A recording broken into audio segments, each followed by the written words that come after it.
falar para vocês um pouco do projeto que nós desenvolvemos no hospital, o projeto de extensão, que nós desenvolvemos no Hospital Especializado Lopes Rodrigues, com o apoio da PROEX e também do Núcleo de Pesquisa Integrada em Saúde Coletiva. Configura-se este projeto um dispositivo importante para o desenvolvimento de ações extensionistas, com o objetivo de qualificar profissionais, docentes e discentes, inseridos no contexto especializado para o exercício da gestão do cuidado em saúde mental.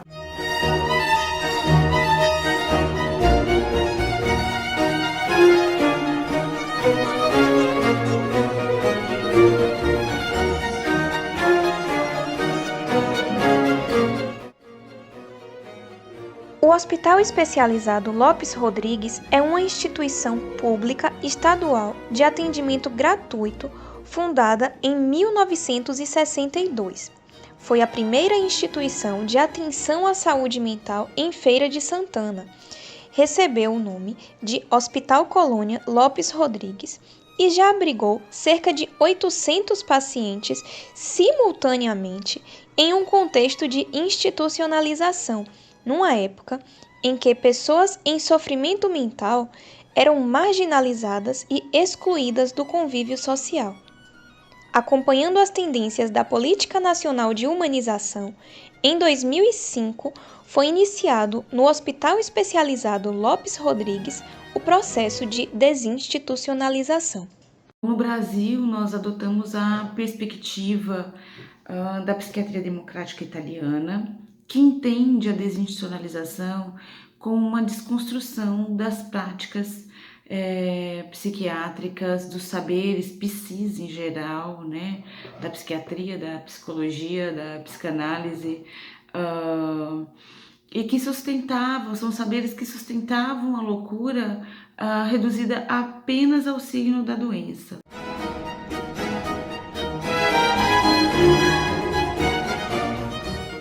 Tempo consegue ficar tão objetivada, né? Tão sem conseguir expressar as suas emoções, os seus desejos, as suas necessidades, né?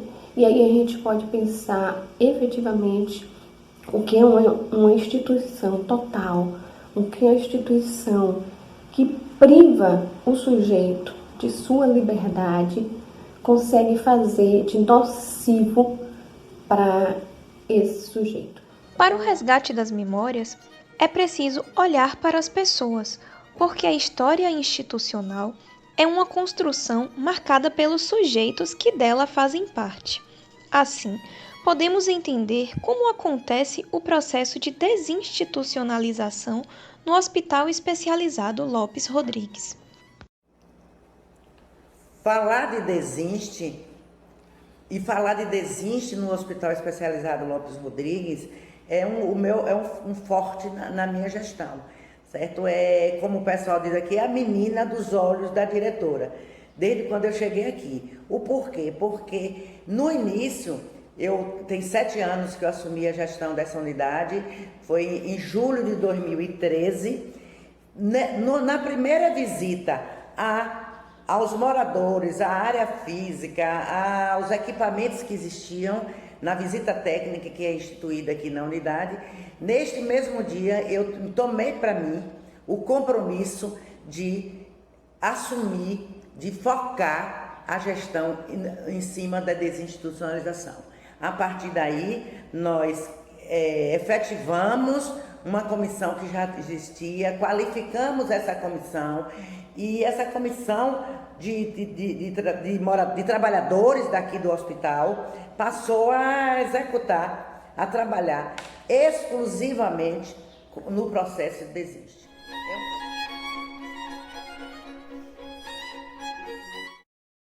Falar do processo de desinstitucionalização do Hospital Especializado Lopes Rodrigues é falar de um fato histórico. Eu digo fato histórico porque a desinstitucionalização ela vai ter o antes e o depois.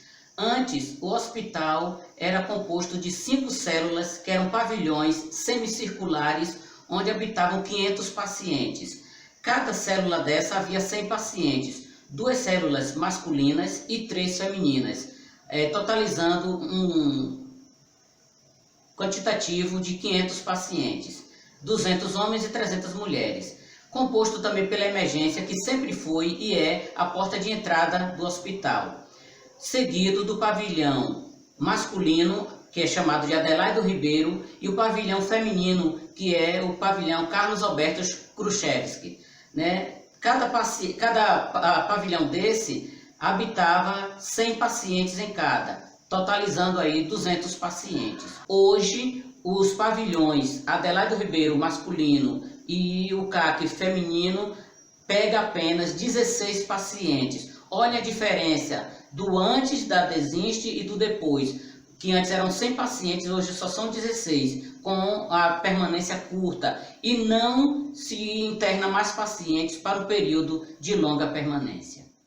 A reforma psiquiátrica brasileira foi iniciada na década de 1980 e, em 2001, a Lei Federal 10.216 consolidou avanços na proteção e garantia de direitos a pessoas em sofrimento mental, vedando a internação em instituições de caráter asilar. A partir de então, se iniciou a implantação da rede de atenção psicossocial extra-hospitalar no município de Feira de Santana. Eu gostaria de falar aqui um pouco sobre a Política Nacional de Saúde Mental, falar que nossa política ela está baseada em 4 diretrizes, que são diretrizes que fomentam a autonomia e dignidade do portador de transtorno mental, além de fazer um cuidado diferenciado, que são acolhimento, humanização, integralidade e territorialidade. Esses 4 eixos garantem que o paciente possa ser desinstitucionalizado. Mas, além dessas diretrizes, nós temos também 3 estratégias que foram montadas nesse período que também substanciam muito esse processo de retirada do manicômio, de retirada do paciente dos asilos, que são a implantação de serviços substitutivos, tipo CAPS, Centro de Atenção Psicossocial, e os serviços de residência terapêutica, que são para aqueles pacientes que não possuem vínculo social ou têm várias ou muitas limitações físicas, né, e psíquicas, e precisam residir em locais especiais, que não são mais os manicômios, mas estão no território. A segunda ponta desse nosso triângulo seria a questão da renda, que seriam o benefício de volta para casa, que é o programa de volta para casa, o PVC, a LOAS com o BPC, que é o benefício de prestação continuada, e as oficinas de geração de renda, para que o paciente pudesse ter autonomia e também pudesse, de alguma maneira, também ajudar seus familiares. A terceira ponta do nosso triângulo são os psicofármacos, as medicações de alto custo disponibilizadas pela Política Nacional de Assistência Farmacêutica, medicações que foram introduzidas no Brasil com preços altíssimos, realmente inviáveis para os nossos usuários do Sistema Único de Saúde. São medicações que garantem um período de intercrise muito grande. Alguns pacientes se estabilizam. Além disso, menos efeitos adversos, efeitos colaterais que encontramos nos medicamentos psicofármacos típicos. E por ter menos efeitos adversos, faz com que o paciente faça uma adesão e que ele possa continuar estudando e trabalhando com menos comprometimento, na maioria das vezes, comprometimento algum no seu processo cognitivo e laborativo. Então, esse triângulo é muito importante. Colocar em pauta um tema repleto de preconceitos, como o do adoecimento mental, auxilia na ruptura desses estigmas, favorecendo a compreensão e aceitação pela sociedade civil de pessoas que por décadas viveram aprisionadas e marginalizadas. Essas pessoas muitas vezes passaram mais de metade de suas vidas restritas aos muros hospitalares. Então, o retorno ao convívio social exige uma preparação.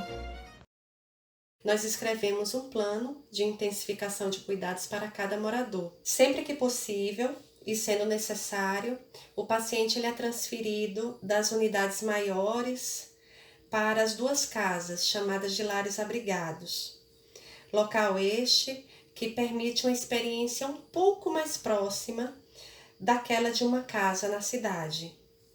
Uma experiência que aproxima todos os envolvidos, equipe técnica, moradores, no exercício de intimidade, uma intimidade maior com os hábitos de cada um deles, ampliando possibilidades de ação no espaço.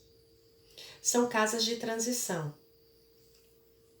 A preparação para a saída, ela contempla também a vivência de atividades no território, buscando sempre estabelecer conexões sociais saudáveis. Enquanto psiquiatra, minha função é reavaliar esses pacientes para que eles saiam do hospital com uma quantidade racional de medicação prescrita, para que eles sejam, desde que mantenham a estabilidade com o menor número possível de medicamentos que eles encontrem com facilidade extra-hospitalarmente, porque não adianta eu fazer uma prescrição em que ele vai ter dificuldade de seguir fora do hospital. Então eu procuro sempre promover a menor quantidade possível de medicação e que sejam medicamentos que eles encontrem na rede básica de saúde e que eles possam fazer o uso e assim manter a estabilidade psíquica fora hospital, depois da alta. A gente tem mantido também contatos pós-alta com os CAPs, com as unidades básicas de saúde, os PSFs, para que esse paciente, ao receber alta do Hospital Lopes Rodrigues, seja acolhido pela rede de saúde de onde ele vai morar, na cidade onde ele vai residir, com a família ou em uma residência terapêutica. Para que o processo de desinstitucionalização dos moradores do Lopes Rodrigues aconteça, é necessário uma rede articulada, com cada setor cumprindo seu papel de corresponsável no cuidado e na assistência em saúde mental. E nessa premissa, os CAPs, os Centros de Atenção Psicossociais, são importantíssimos, pois cabe a eles articularem todo esse cuidado junto ao nosso paciente. Quando os nossos moradores estão sendo trabalhados para a saída, para retorno, ou para a sua família, ou para serviço de residência terapêutica, a nossa equipe de técnicos interdisciplinar, ela faz toda uma articulação com a rede, tanto com o serviço da atenção básica e com os CAPs, pois entendemos que somente com o fortalecimento da RAPS, da Rede de Atenção Psicossocial, é possível promover uma desinstitucionalização eficaz. E esse indivíduo, essa pessoa, ela vai passar a ser atendida na sua especificidade em todos os serviços, em todos os equipamentos que compõem a rede RAPS.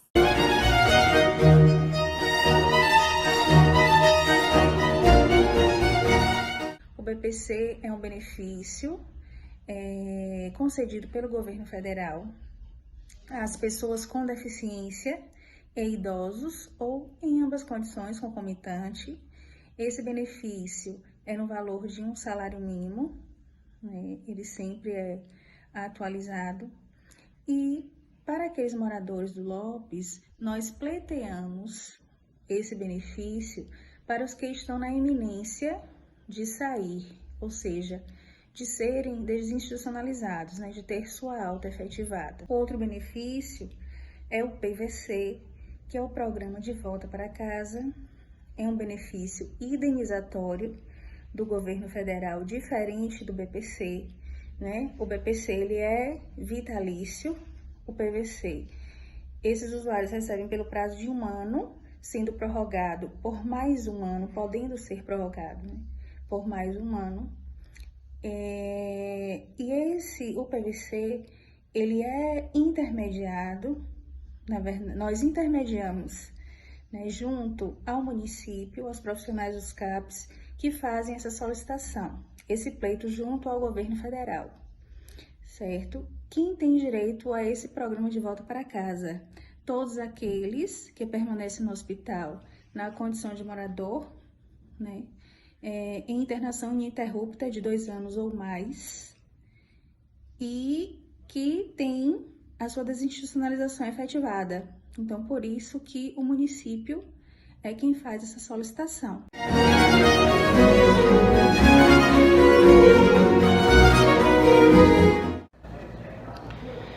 O levantamento de dados do prontuário, de todo o excesso, né, referente a todo o período de internamento aqui no hospital, ele é uma parte crucial no trabalho da Comissão de Desinstitucionalização. Então, sempre que vai se iniciar, né, o refletir, o pensar as opções de saída de um morador, a primeira etapa é pegar todo o excesso de prontuário e fazer uma análise minuciosa de como se deu essa admissão no hospital, desde quando ele passou a ser morador, quais as condições, de onde ele veio, quem é a sua família, se recebe ou não essas visitas. E aí, nesse processo, a gente se deparou com algumas divergências entre nome, filiação, naturalidade. E aí a gente percebeu de que os dados informados na admissão desse usuário, né, divergiam hoje do que constava na documentação civil. Daí a gente iniciou um processo de busca, né, em cartórios, em municípios, pedindo apoio da rede de saúde e de assistência social na tentativa de localização dos familiares.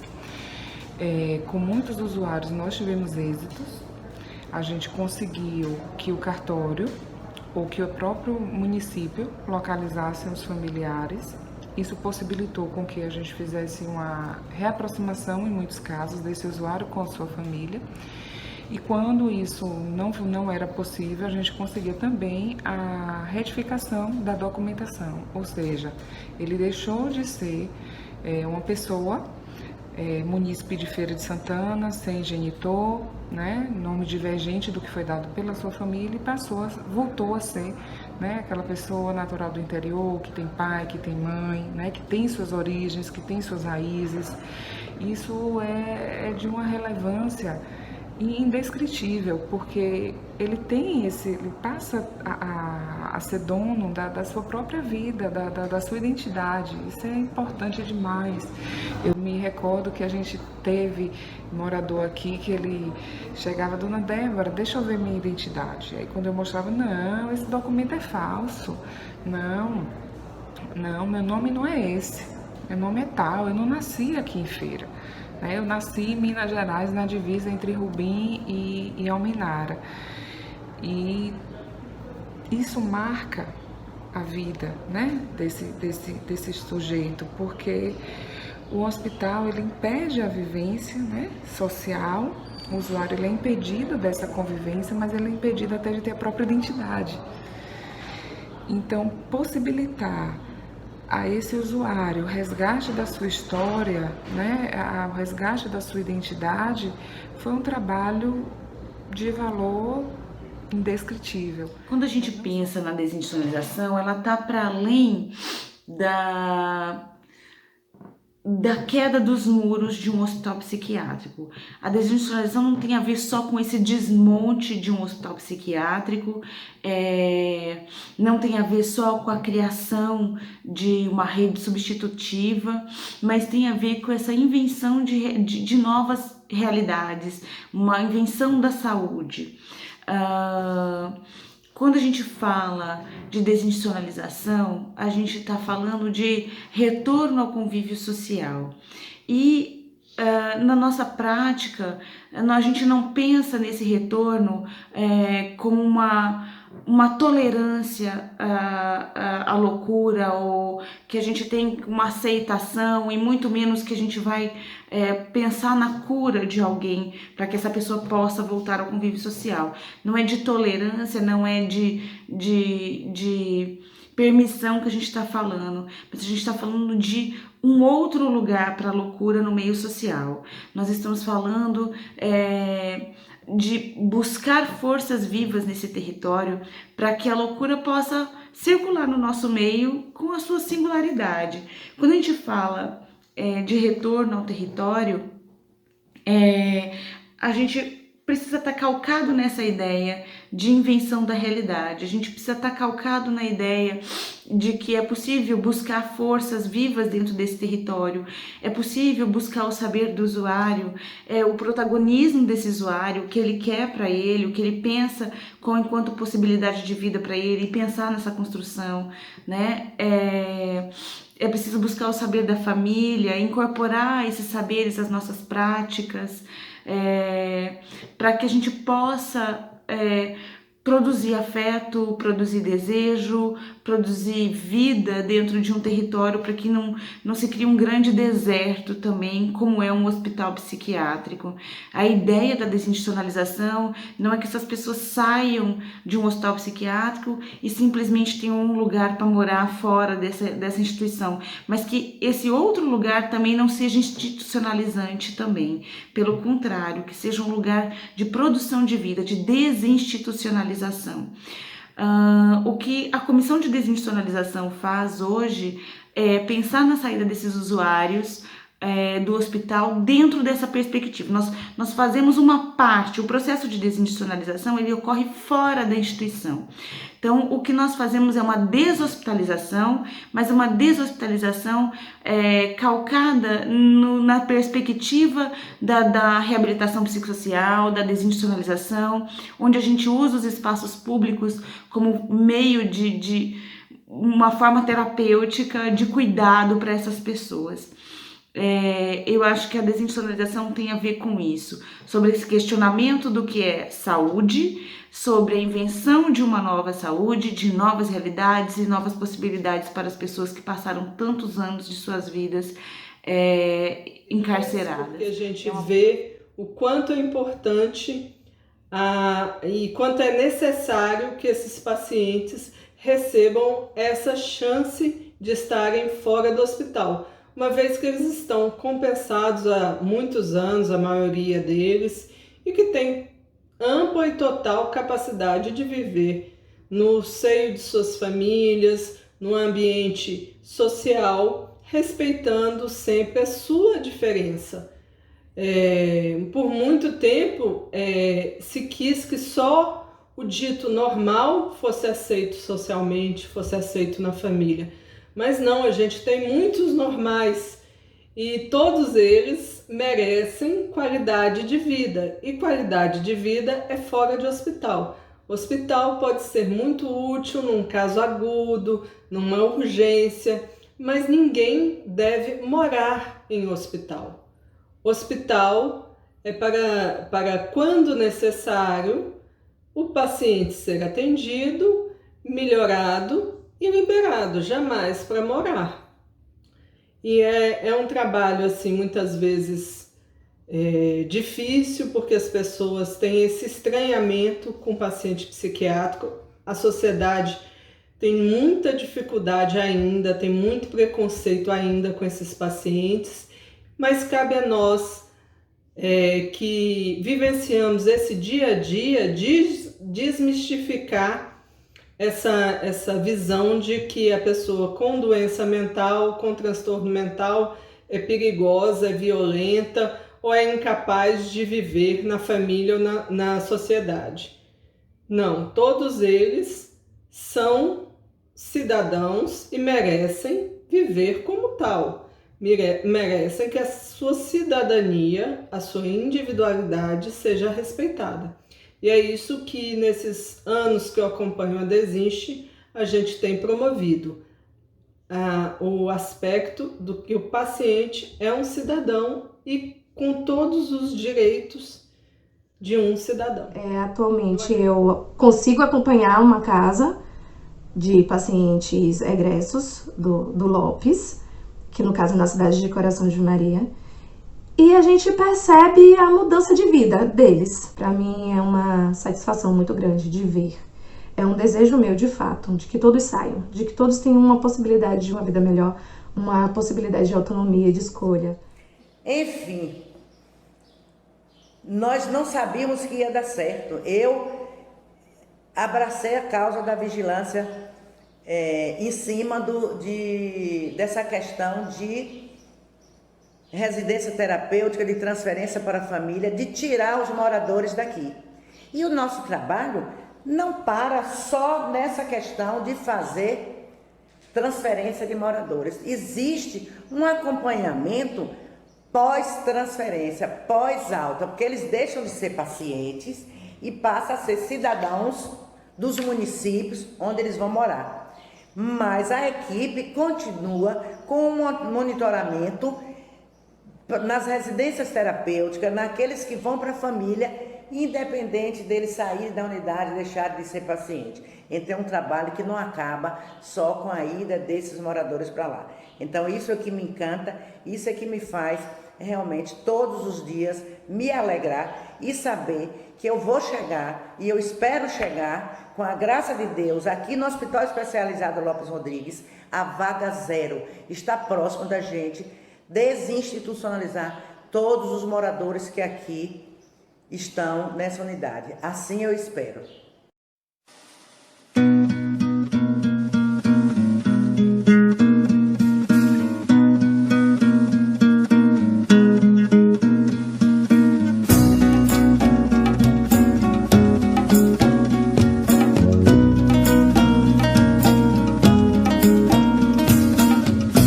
Hoje o mar faz onda feito criança.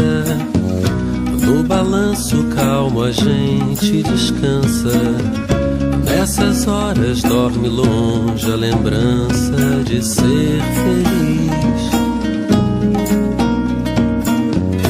Quando a tarde toma a gente nos braços, sopra um vento que dissolve o cansaço. E é o avesso do esforço que eu faço.